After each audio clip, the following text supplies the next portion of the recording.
안녕하세요. 사연을 부탁해입니다. 오늘의 사연을 소개하겠습니다. 저는 저희 시어머니와 형님의 이야기를 할까 합니다. 우선 저희 시어머니를 소개하자면 시어머니는 인정이 굉장히 많은 분이셨어요. 거기다 장난기도 많으셨다고 해야 할까요? 아무튼 인정 많고 그리고 어른한테 이런 말을 해도 되나 싶지만 약간은 귀여운 면도 있는 그런 분이셨어요. 시어머니는 한 2년 전쯤에 돌아가셨지만 저는 시어머니를 생각하면 아직도 마음이 따뜻해지면서 그리운 마음에 눈물이 나기도 한답니다. 하지만 저희 형님은 그런 시어머니와는 정반대의 사람이었는데요. 형님은 돈 욕심이 굉장히 많았어요. 정말이지 돈 앞에서는 형제도 가족도 없는 그런 사람이었어요. 그러한 성격 때문에 형님 친정 가족들하고도 담을 쌓고 산다고 들었거든요. 아무튼 형님에게서는 인정머리라는 것을 찾아볼래야 찾아볼 수도 없는 그런 사람이었어요. 그리고 그런 시어머니와 형님은 성격이 진짜로 맞을래야 맞을 수가 없었는데요. 시어머니는 그런 형님을 정확하게 파악하고 있었고 그런 형님을 싫어했다기보다는 형님에게 장난을 많이 쳤었는데요. 아무튼 참 재미있는 분이셨어요. 처음 시어머니에게 인사를 드리기 위해 시댁을 방문했는데 아주 반갑게 저를 맞아주셨어요. 맨발로 나오셔서는 제 손을 덥석 잡아주셨거든요. 저도 그런 시어머니가 너무 고마워서 어머니의 따뜻한 손을 마주잡고는 꼭 안아드렸었는데요. 저도 그때 처음 뵙는 자리인데 어떻게 그런 행동을 한 것인지 잘 모르겠네요. 하지만 처음 뵙는 시어머니에게서 저희 친정엄마 같은 그런 느낌을 받았던 것 같기도 해요. 그렇게 제가 꼭 안아드리자 시어머니도 약간은 놀란 모양이었지만 결코 싫어하지 않는 그런 눈치였어요. 그리고 집에 들어가서 식사를 하는 내내 시어머니는 제 밥그릇에 음식을 올려놔 주시면서 어떻게 음식은 입맛에 맞니? 내가 오랜만에 솜씨를 부려본다고 부려봤는데 음식이 입맛에 맞을런지 모르겠다 라며 조심스럽게 물어봤어요. 저는 그런 시어머니에게 어머님 정말 맛있어요. 이렇게 많은 음식을 혼자 준비하신 거예요? 너무 고생하신 것 같아서 제가 죄송하네요. 근데 너무 맛있어요. 라며 제가 진심을 담아 말을 했어요. 그 말은 정말 진심이었거든요. 시어머니의 음식 솜씨는 정말 좋았는데요. 어디 하나 맛이 없는 음식이 없었어요. 그렇게 저는 첫 시어머니와의 인사에서 밥을 2공기나 먹는 정말 엽기적인 모습을 보였지만 시어머니는 그런 저를 정말이지 사랑스러운 눈으로 바라봐 주셨어요. 어쩌면 이렇게 밥을 복스럽게 먹을까나? 어쩜 이래도 이쁠까나? 라고 말을 해주셨거든요. 그 뒤에도 시어머니는 밥을 맛나게 먹는 저를 아주 예쁘게 바라봐 주셨는데요. 한참 나중에 형님 부부를 만나 뵙고는 시어머니가 그동안 왜 그랬는지 알 수 있게 되었어요. 우선 형님은 굉장히 까탈스러운 편이기도 했는데요. 시어머니가 해주신 음식에 일체 손을 대지 않았어요. 어쩔 수 없이 시댁에서 밥을 먹을 때도 형님은 마치 밥알을 세는 것 같이 깨작깨작 밥을 먹었었는데요. 반찬에는 거짐 손도 안 댔다고 보시면 될 것 같네요. 하지만 저는 시어머니가 준비해 주신 음식을 듬뿍듬뿍 먹었었는데요. 시어머니의 음식 중에 해물찜은 정말이지 이 세상 음식이 아닌 것처럼 맛이 있었어요. 그런 시어머니의 해물찜을 제가 정말 좋아했었는데요. 시어머니는 제가 간다고 하면 항상 시장에 가서 싱싱한 해물들을 직접 사와서는 아주 푸짐하게 해물찜을 차려놓으셨어요. 제가 미더덕을 정말 좋아했는데요. 해물찜 안에는 항상 싱싱한 미더덕이 가득했어요. 양념이 잘 된 싱싱한 콩나물에 미더덕을 감싸서 입안에 가득 넣고 씹으면 아삭아삭 씹히던 콩나물과 함께 입에서 미더덕이 톡 하고 터지면서 미더덕의 향이 코끝으로 올라오는데요. 정말이지 환상궁합이었어요. 지금 생각해봐도 입안에 침이 가득 고일 정도네요. 그러한 해물찜은 제가 추억할 수 있는 투박하지만 정 많던 저희 시어머니의 모습이었어요. 아, 우리 어머님 너무 보고 싶네요. 저는 그렇게 해물찜을 정신없이 먹곤 했었는데요. 형님은 그런 저를 정말 놀란 눈으로 바라보곤 했어요. 그리고는 동서는 비위가 정말 좋은가 봐. 어머님 음식할 때 손도 제대로 씻지도 않고 하는 것 같은데 비 상하지도 않아? 라고 묻기도 했거든요. 저는 오히려 그런 형님의 말에 상당히 놀랐던 것 같아요. 대부분의 어머니들이 다 그러하지 않을까요? 하지만 자식을 위해 요리를 하는 우리네 어머니들은 항상 정성을 다해서 음식을 하실 텐데 말이죠. 저희 시어머니도 엄청 깔끔하신 분이셨기에 손도 안 씻고 조리하고 그런 분은 아니었거든요. 설령 그렇다 하더라도 정말 정성스럽게 준비한 음식을 보며 비위가 상한다든지 그런 소리를 할 것은 아니지 않나요? 저는 적어도 그렇게 생각했어요. 저는 그런 형님의 이해가 되지 않았기에 비위요? 왜요? 맛있기만 한데요? 형님도 한번 드셔보세요. 정말 환상적인 맛이에요. 이 해물찜도 제가 어머님께 졸라서 해주신 건데요. 라고 말을 하며 젓가락으로 커다란 미더덕을 하나 집어서는 형님에게 내밀었는데요. 형님은 엄마 동서! 이게 지금 뭐 하는 짓이야? 라며 정색을 하더니 제 손을 툭 하고 쳐버렸어요. 그렇게 미더덕이 떼굴떼굴 굴러서 바닥으로 떨어졌는데 시어머니가 그런 형님과 저를 바라보시면서 음식이 안 맞으면 절대 못 먹는 것이야. 안 그렇냐 큰애야? 그러니 억지로 안 먹어도 된다. 라고 말을 하고는 떨어진 미더덕을 주우셨어요. 그랬는데요. 형님은 그런 시어머니의 마음을 아는지 모르는지 그러니까요 어머님. 정말 입맛에 안 맞는 음식을 억지로 먹는 건 참 곤욕이에요. 그러니까 우리 앞으로는 그냥 외식해요 외식. 이러면서 신나서 말을 했어요.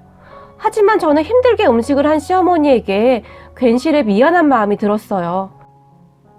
어머님, 해물찜이 진짜 너무너무 맛있어요. 도대체 어떻게 이런 맛을 내시는 거예요? 라고 말을 했는데요. 그러면 저의 그런 모습에 시어머니는 다시 밝은 표정이 되시곤 했는데요. 그래도 우리 작은 애 입맛에 맞다니 얼마나 다행이니? 내가 이 맛에 음식을 한다. 라고 말을 하며 활짝 웃곤 했어요. 형님은 그런 저를 유난히도 미워했었는데요. 어쩌다 둘만 있게 되면 어김없이 저를 갈궈댔어요. 동서는 진짜 아부 하나는 진짜 끝내주게 잘하네. 아주 타고난 것 같아. 아마도 전생에 넷이었나 보다. 라고 말을 하기도 했으니까요. 하지만 형님과 다툼이 있어봤자 시어머니 마음만 상할 것이 뻔하니까 저는 항상 그냥 웃어 넘기곤 했어요. 그러게요. 타고났나 봐요. 라고 말을 하면서 말이죠. 그랬는데 그런 형님에게는 조금 이상한 부분이 있었는데요. 시어머니와 그렇게 맞지 않는다고 하면서 시댁에는 꼬박꼬박 찾아왔어요. 저는 그 이유를 한참 나중에 알게 되었는데요. 알고 보니 시어머니에게 재산이 좀 많이 있다는 소리를 들었다고 했어요. 시아버님이 돌아가시면서 받은 보험금이랑 뭐 이것저것들이 많다고요. 저는 그 사실도 형님에게 들었었는데요. 어느 날 시어머님 댁에 형님과 저 둘만 있게 되었는데요. 갑자기 형님이 제 손을 잡고는 시어머니가 잠을 자던 방으로 들어갔어요. 평소에 저를 엄청 싫어하던 형님이 갑자기 제 손을 덥석 잡아서 제가 조금 놀라 있었는데 형님은 그러한 것은 전혀 상관도 하지 않고는 동서, 저기 서랍장 보이지? 열쇠 채워진 서랍장 말이야. 라고 물었어요. 저는 그렇게 형님이 가리키는 곳을 보았는데요. 정말로 서랍장에 열쇠가 채워져 있었어요. 저는 형님이 말하기 전까지는 전혀 모르고 있었던 것이라 그냥 뭐 중요한 물건이 있나 보다 그 정도로만 생각을 하고 말았는데요. 그랬는데 형님이 갑자기 호들갑을 떨면서 동서, 저기에 어머님 통장이 엄청 많던데 혹시 본 적 있어? 라고 다시 물었어요. 하지만 저는 금시초문이었기에 통장이요? 아니요, 한 번도 본 적이 없는데요? 라고 귀찮다는 듯이 말을 했어요. 저는 도대체 이해가 안 되었거든요. 그 서랍장 안에 있는 통장에 대해 형님이 왜 그렇게 관심을 갖는지 말입니다. 형님은 그런 저에게 가만히 보니까 동서 어머님이랑 많이 친해졌던데 정말 몰라? 라고 마치 저를 치조하듯이 물었는데 형님의 눈에서 무슨 레이저 같은 것이 금방이라도 나올 것 같은 그런 눈빛이었어요. 저는 그런 형님에게 아니요? 저는 저기 열쇠 채워져 있는 것도 오늘 알았는걸요? 라고 말을 했지만 형님은 그런 저를 한동안 미심쩍은 얼굴로 살펴보더니 제 말이 거짓말이 아니라는 확신이 들었던지 갑자기 물어보지도 않은 말들을 하기 시작했는데요. 어머니가 맨날 방에서 서랍장 열어보면서 통장 금액을 확인하다가 우리가 들어오면 후다닥 놓고는 닫아버리더라고. 내가 잠깐 봤는데 통장이 한두 개가 아니었어. 엄청 부자가 맞긴 한 것 같아. 그리고 가끔 오시는 이모님 말이 그 통장에 돈이 어마어마하대. 근데 동서도 알다시피 어머님이 워낙 알뜰하신 분이라 나중에 돌아가시면 그 돈을 누구한테 주겠어? 아무래도 우리가 이 집의 맞이인데 우리한테 주겠지? 라고 말을 했어요. 저는 그런 형님의 말에 아, 네, 그러겠네요. 라고 말을 했을 뿐이고요. 형님은 그러니까 동서가 아무리 그렇게 어머님한테 잘 보이려고 노력해도 어린 반푼어치도 없다고. 어머님이 동서 예뻐하는 척 하지만 아무리 그래도 장남인 우리가 우선인 거지. 봐봐. 지금 저기에 통장 있던 사실도 나만 알고 있었잖아? 어머님이 나 보란 듯이 그렇게 행동하시는 거야. 나중에 여기 통장 있으니까 잘 알고 있어라. 뭐 그런 거겠지? 라며 확신을 가지고 말을 했어요. 제가 보기에 형님은 제가 통장의 비밀을 몰랐던 것에 대해 희열 같은 것을 느끼고 있는 것처럼 보였어요. 그리고 형님은 그 재산은 받아야 했으니 어떻게든 잘 보이려고 따내는 노력을 했던 것이고요. 아무리 봐도 노력을 한다는 사람의 모습이 아니었지만 말입니다. 아무튼 형님은 꼬박꼬박 시어머니에게 찾아가기도 했고 나름 노력을 하긴 했지만 그 서랍안 통장에 돈이 얼마가 들어있는지는 잘 모르는 것 같았어요. 저는 전혀 관심이 없었으니 아무런 상관도 하지 않았고요. 그런데 말이죠. 어느 날 갑자기 저희 친정엄마가 쓰러지신 거예요. 뇌출혈이라고 해서 급히 수술을 했는데 저희 친정 형편이 그리 넉넉하지는 않았던지라 제가 얼마라도 보태야겠구나 하고 걱정만 하고 있었어요. 다행히 수술은 잘 되었다고 해서 안심은 되었지만 저도 주부이다 보니 남편에게 어떻게 말을 해야 하나 고민만 하고 있었는데요. 그러던 찰나에 시어머니한테 전화가 왔어요. 잠깐 들르라고요. 평소에는 먼저 오라는 말도 잘 안 하시던 분이셔서 무슨 일이 있나 싶어서 급히 찾아갔어요. 사실 그때는 저도 조금 짜증이 나 있기도 했었는데요. 아무래도 엄마 문제 때문에 예민해져 있었던 것 같아요. 시댁과는 1시간 정도 떨어져 있었기에 서둘러서 찾아갔는데요. 시어머니는 제 얼굴을 보자마자 아이고 세상에나 그새 얼굴이 반쪽이 되었구나. 네가 마음고생이 많구나 그래. 라며 눈물까지 글썽이면서 말을 했어요. 그런 시어머니의 얼굴을 보니 오는 내내 짜증을 냈던 제 마음이 그렇게 부끄러울 수가 없더라고요. 그리고 제가 눈물을 펑펑 쏟아냈는데요. 시어머니가 그런 저를 가만히 안아주었어요. 그리고는 급히 얼른 나랑 어디 좀 가자 라며 제 손을 잡아 끌었어요. 저는 그렇게 영문도 모른 채 시어머니를 따라갔어요. 그랬는데 말입니다. 저희 시어머니가 저를 이끌고 간 곳은 은행이었어요. 은행에 들어간 시어머니는 통장과 도장을 꺼내면서 은행 직원에게 여기 있는 돈 좀 다 꺼내주시오 라고 말을 했어요. 저는 그때까지도 시어머니의 행동이 이해가 되지 않아 그저 멍이 바라만 보고 있었는데요.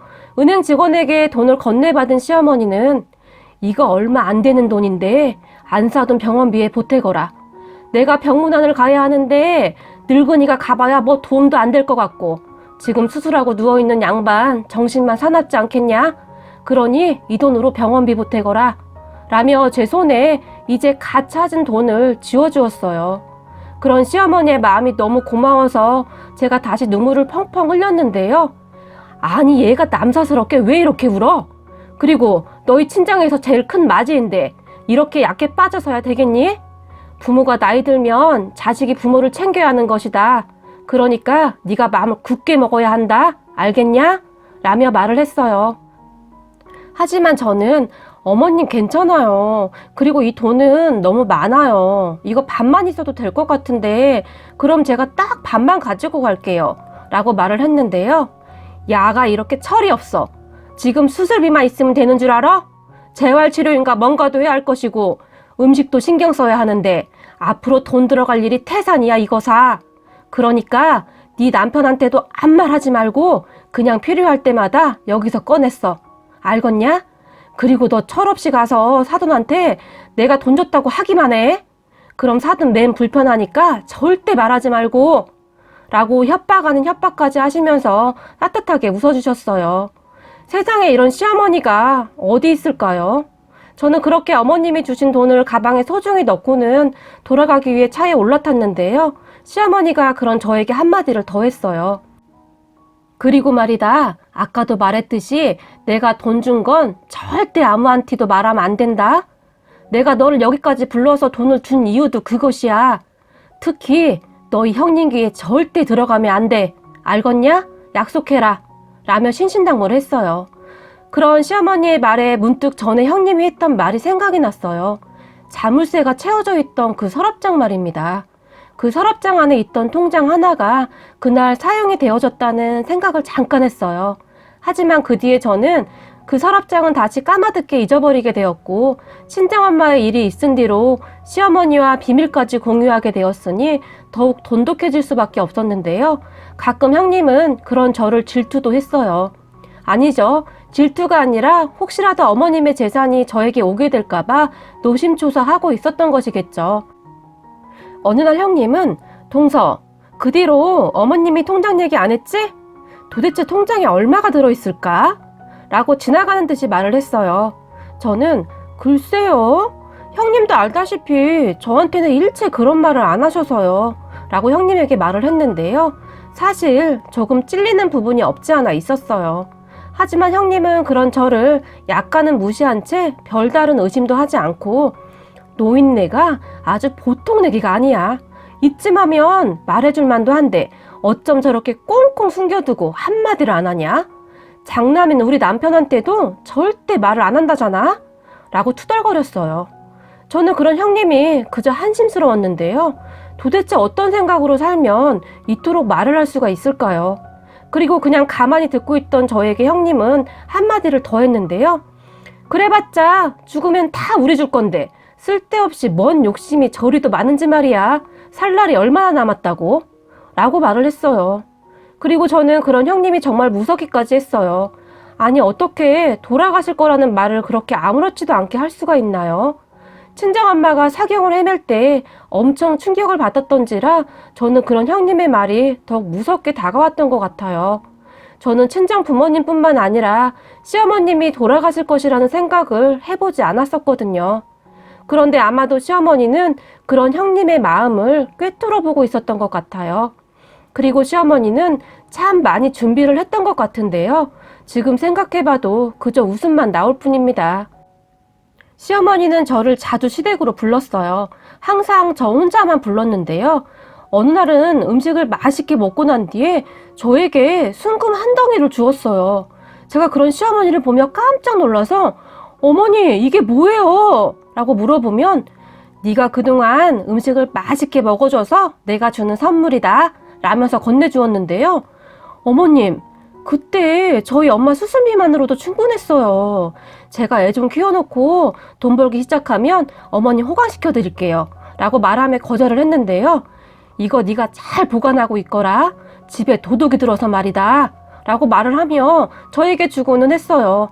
어머니가 하도 고집을 피우셔서 그럼 제가 잘 보관하고 있을 테니까 걱정 마세요 라고 말을 하며 받았고요.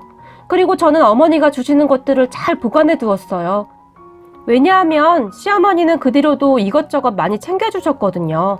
하지만 어리숙한 저는 시어머니의 마음을 제대로 읽지도 못한 채 그냥 잘 보관을 해두기에 바빴는데요.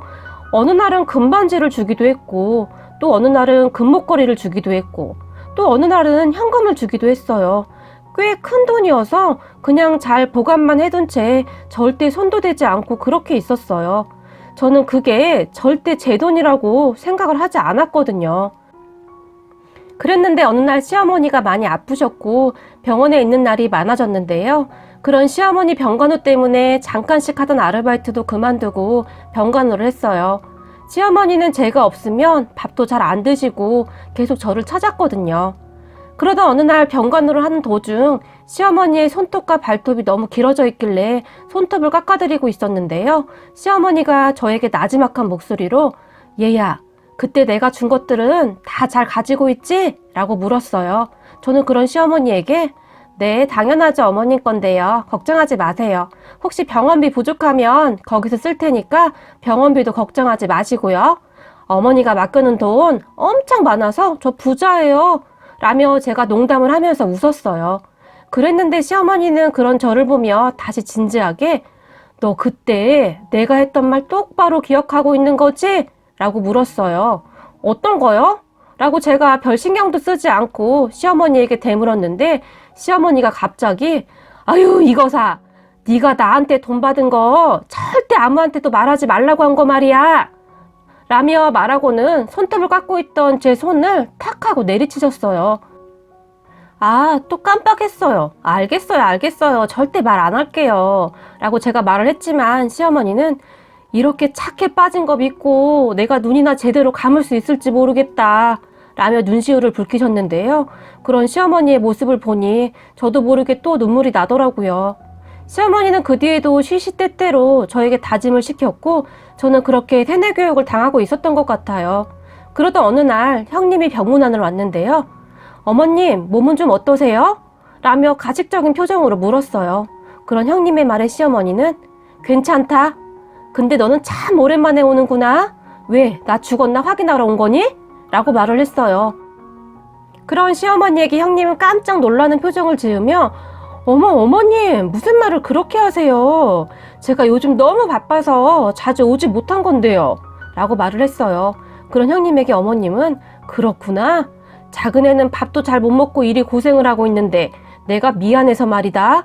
라고 말을 했는데요. 그런 시어머니에게 형님은 어머님, 동서야 집에서 노는 사람이고 어머님도 알다시피 저는 회사 때문에 워낙 바쁘잖아요. 저도 앞으로 자주 오도록 할게요. 화 푸세요. 라고 말을 했어요. 하지만 그런 형님의 말에 어머니의 표정은 정말이지 좋지 않았는데요. 그런 시어머니와 형님의 분위기를 좀 바꿔주려고 제가 일어나서 냉장고에 있던 음료수를 꺼내서 형님에게 건넸는데요. 어머 동서, 나는 비위가 약해서 말이야. 이런 병원 냄새 나는 곳에서 원래 음식 안 먹어. 라며 단박에 제가 건넨 음료수를 거절했어요. 저는 그런 형님에게 아, 네. 그럼 제가 마시죠 뭐. 라고 말을 하며 들고 있던 음료수 뚜껑을 열었는데 옆에 있던 시어머니의 표정은 뭐 과간도 아니었고 말입니다. 그랬는데 말이죠. 형님이 잠시 머뭇머뭇거리다가 시어머니에게 물었어요. 어머님, 근데 말이죠. 어머님 방에 있던 그 서랍장 열쇠 말이에요. 그건 어디 있어요? 그래도 제가 맏며느리인데 저한테는 미리 말씀을 해주셔야 하지 않나요? 이렇게 병원에 계신데 걱정도 되고 말이에요. 라고 말을 했어요. 저는 그런 형님의 말에 깜짝 놀라서 음료수를 마시다가 그만 사례가 걸렸는데요. 하지만 시어머니는 그런 형님의 말에 정말 아무렇지도 않게 아, 그 열쇠 말이냐? 그 열쇠 없어도 망치로 부수면 될 것인데 그게 뭐가 그리 궁금하냐? 라고 물었어요. 그리고 그런 시어머니의 말에 형님은 표정 하나 변하지 않고는 아유 어머님, 아무리 그래도 어머님 유품을 그냥 막 그렇게 부수면 되겠어요? 사람이 예의라는 게 있는 거죠. 라며 말을 했어요. 그런 형님에게 시어머니는 더욱 담담한 표정으로 그렇긴 하구나. 극히 말이다. 내가 내 동생한테 맡겼다. 나 죽으면 내 동생이 너 줄 거다. 내가 동생한테 꼭 큰애 너한테 주라고 신신당부를 해놨어. 아무리 그래도 맏며느리한테 줘야 하지 않겠니? 라고 말을 했어요. 저는 그때 형님의 표정을 봤는데요. 얼굴에 미소가 떠나지를 않더라고요. 정말이지 인정머리라고는 없는 그런 인간이었어요. 그렇게 형님이 가고 시어머니는 내가 저거 뒤로 넘어가는 거 직접 봐야 하는데 그걸 못 보고 가서 한이 되네 그래? 라며 혼잣말을 했는데 저는 그때 당시 그게 무슨 의미인지 전혀 몰랐고 말입니다. 그 뒤 시어머니는 힘든 병원 생활을 하시다가 안타깝게 돌아가셨어요. 저는 엄청난 슬픔과 함께 얼마나 울었는지 모르겠습니다. 그런데 시어머니가 돌아가신 다음 저는 그 의미를 알게 되었는데요. 세상에나 말이죠. 이모님에게 열쇠를 전달받은 형님이 서랍장을 열어보았고 서랍장 안에 있던 통장들을 보며 형님은 아주 좋아서 난리가 났었어요. 통장의 개수를 직접 세어보며 통장을 끌어안고는 아주 행복해서 좋아 죽더라고요. 그랬는데 잠시 후에 형님의 찢어지는 듯한 비명소리가 들려왔는데요. 통장을 살펴보던 형님이 통장을 마구마구 던져버리면서 소리를 질러대고 있었어요. 그런 형님을 보며 다들 놀라서 무슨 일인지 물었는데요. 진짜 이놈의 할망구가 나를 가지고 놀았다고 지금. 돈 많은 척 하더니 다 뻥이었어. 혹시 당신 알고 있었던 거 아니야? 라며 아주버님에게 통장들을 다시 집어던져 버렸어요. 당신 지금 이게 무슨 짓이야? 아무리 그래도 어머님 돌아가신 지 얼마나 됐다고 이러고 있어? 그리고 내가 그 통장에 얼마가 들어있는지 알게 뭐야? 라고 아주버님이 소리를 질렀지만 형님은 이것 봐봐. 돈이 하나도 없잖아. 이 통장 다 합해봐야 10만 원도 안 되는데 그동안 나한테 돈 많은 것처럼 그렇게 행동한 거냐고 라며 아글아글 써댔어요. 저는 그저 어리둥절해 있었는데 그때서야 시어머니의 깊은 뜻을 알게 되었던 것이죠. 그리고 저는 입을 꾹 다물어 버렸는데요. 형님은 방바닥에 앉아서는 다리까지 휘저으면서 마치 미친 사람처럼 울어댔어요. 그런 형님을 보며 아주버님과 저희 남편은 아주 정이 뚝 떨어진 것 같았는데 진짜 저런 미친 또라이를 봤나? 내가 그동안 정신병자랑 산 거냐? 라며 아주버님이 머리를 쥐어잡고 주저앉아 버렸어요. 저희 부부는 그저 놀라서 그 광경을 지켜보고만 있었고요. 그리고 그 뒤로 아주버님과 형님은 수시로 싸워댔는데 정말이지 육탄전을 벌이면서 싸우기도 했어요. 그러다가 형님이 돈 없는 아주버님과 못 살겠다며 나가버렸고 얼마 후에 이혼을 했어요. 저는 무슨 이런 일이 있나 그저 한동안 넋을 놓고 있었는데요. 그제서야 시어머니의 깊은 뜻을 다시 한번 알 수가 있었답니다. 시어머니는 이렇게 되리라고 미리 짐작을 하고 있었던 것일까요? 그러던 어느 날 저는 저희 남편과 아주버님을 같이 불렀어요. 그리고는 시어머니가 주신 금덩이들과 돈을 보여주며 그동안 있었던 일을 다 이야기했는데요. 저희 남편과 아주버님이 가슴을 치며 울어댔어요. 그리고 시어머님이 주신 것들을 아주버님과 정확하게 나눠 가졌는데요. 아주버님은 한사코 괜찮다고 했지만 혼자서 애들도 키워야 하니 받으라고 하면서 똑같이 나눠 가졌답니다. 적은 돈도 아니었기에 제가 혼자 다 챙길 깜냥도 안 되었고요. 아마도 시어머니는 이러한 저의 마음도 꿰뚫고 있었던 것이었겠죠? 자식이 아무리 잘한다 한들 부모 마음을 감히 이해할 수가 있을까요? 시어머니의 마음에 고개가 절로 숙여지는 그런 날입니다. 그리고 시어머니의 해물찜이 너무나 먹고 싶은 그런 날입니다. 아참, 그리고 이혼한 형님의 소식을 간간히 듣고는 있는데요. 아주버님과 이혼은 얼마 뒤 재혼을 했더라고요. 사람이 무슨 재혼을 그렇게 쉽게 하나 했더니 결국 얼마 안 가서 다시 이혼을 했더라고요. 돈이 많다고 하니 이것저것 재지도 않고 재혼을 한 모양인데요. 재혼한 남편과 시어머니가 아주 개차반도 그런 개차반이 없었나 보더라고요.